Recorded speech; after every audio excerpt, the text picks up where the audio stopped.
बहुत बहुत धन्यवाद संचालक महोदय।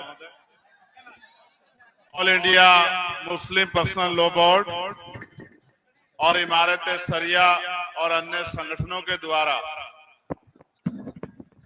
वक्फ अमेंडमेंट बिल को अपोज करने के लिए, रिजेक्ट करने के लिए जो धरना प्रदर्शन किया जा रहा है, मैं इसमें सहयोग करने के लिए और अपना समर्थन देने के लिए यहां पहुंचा।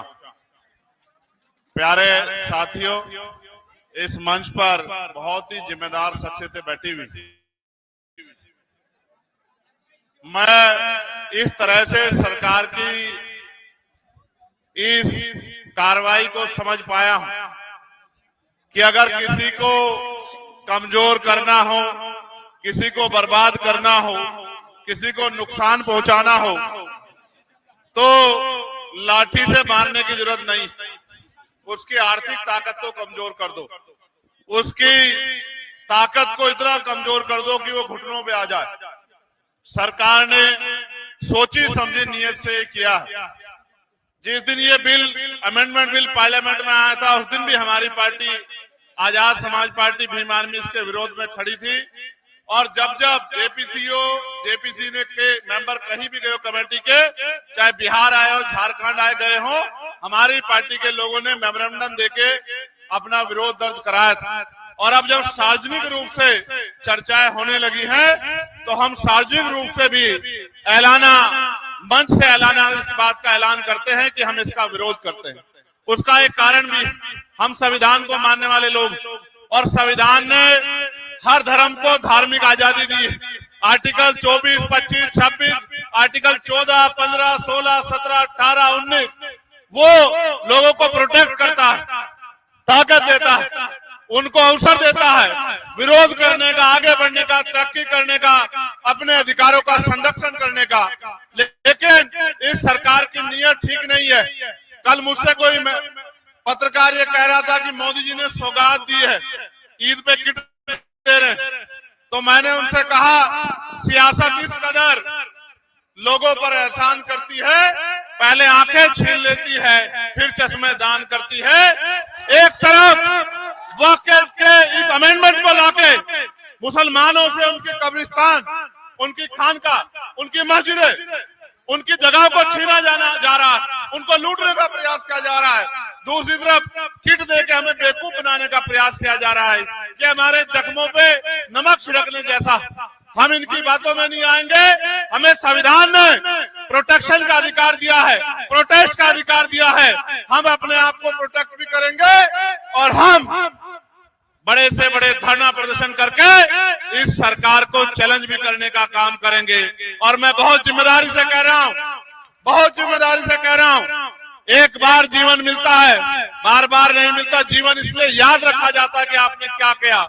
इतिहास याद रखेगा जब देश में कमजोर लोगों पे जुल्म किया जा रहा था, कौन किस तरफ खड़ा था। मैं यहाँ से खड़ा होकर कह रहा हूँ बिहार के मुख्यमंत्री जी से कि वो कमजोरों की आवाज सुने और जो फैसला वो हर बार लेते हैं बदलने का, एक बार और वो फैसला ले ले तो शायद मुल्क के हालात बदल जाएं।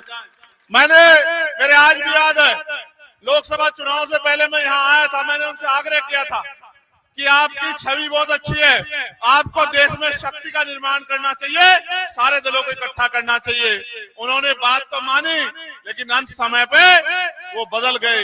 इसका नुकसान उठाना पड़ रहा है। एक बार और बदल जाओ मुख्यमंत्री जी, और अपने साथियों को भी बदल दो, तो ये सत्ता का घमंड भी चूर हो जाएगा, जिस घमंड के जरिए कमजोरों को बर्बाद करने पे तुले। वो जो बिल है उसको पढ़ने की जरूरत है। वो कर क्या रहे हैं? वो सर्वे कमिश्नर की ताकत डीएम को दे रहे हैं। आपके प्रदेश में ही देख लो, औरों को छोड़ो। आपके प्रदेश में डीएम वो लगा है जो मुख्यमंत्री की बात को मानता है, जो मुख्यमंत्री के गलत को भी सही मानता है, और जो मुख्यमंत्री कहता है उसको मानता है। ऐसी ताकत देके, शक्ति अपने हाथ में लेके वो डीएम के जरिए इस तरह के हालात बनाना चाहते हैं कि जिस चीज पर क्लेम किया जाएगा वो डिस्पोजल प्रॉपर्टी चली जाएगी, डिस्प्यूट प्रॉपर्टी चल जाएगी, और वहां के जरिए देश में वो माहौल बनाया जाएगा जिससे भारतीय जनता पार्टी की राजनीति आगे बढ़ती रहेगी। ये एक सोची समझी साजिश है। तो मैं अपनी बात को खत्म करते हुए मैं एक इशारा करता हूं, बुद्धिस्ट लोग हमारे बैठे हैं, जब एक जगह पे दो संस्कृतियों का मिश्रण होगा तो जैसे बोध गया में हुआ, इसी तरह जिस तरह से आपने यहाँ कहा कि हम दूसरे धर्म के लोगों को यहाँ वक्त में जो है जिम्मेदार बनाएंगे, तो इसी तरह का डिस्प्यूट खड़ा हो जाएगा जिस तरह का डिस्प्यूट यहाँ बोध गया में खड़ा है और हमारे लोग उसको झेल रहे हैं। मैं बहुत जिम्मेदारी से कह रहा हूँ कि जब तक ना बदले जालिम हुकूमत का मिजाज, एहतजाज एहतजाज और एहतजाज, ये एहतजाज हमारा जारी रहेगा और हुकूमत कान खोल के सुने, हम कमजोर नहीं हैं, संविधान के जरिए अपनी लड़ाई लड़ेंगे। मैं ऐलान करके कहता हूं, हर जगह पे आपके साथ खड़े हैं और जब तक सरकार झुक नहीं जाती, जब तक वो अपनी इस गलत सोच को वापस नहीं लेती, आपके साथ खड़े रहेंगे। मैं इमारत सरिया का बहुत शुक्रिया अदा करूंगा, समय समय पे उनकी गाइडेंस हमें मिलती रहती है। मैं उनके लिए, उस पूरी मूवमेंट की तरक्की के लिए भी और उनके लिए भी अच्छी सेहत की प्रार्थना करूंगा। बहुत बहुत धन्यवाद। जय भीम, जय भारत, जय संविधान। आदाब, नमस्कार, सत श्री अकाल।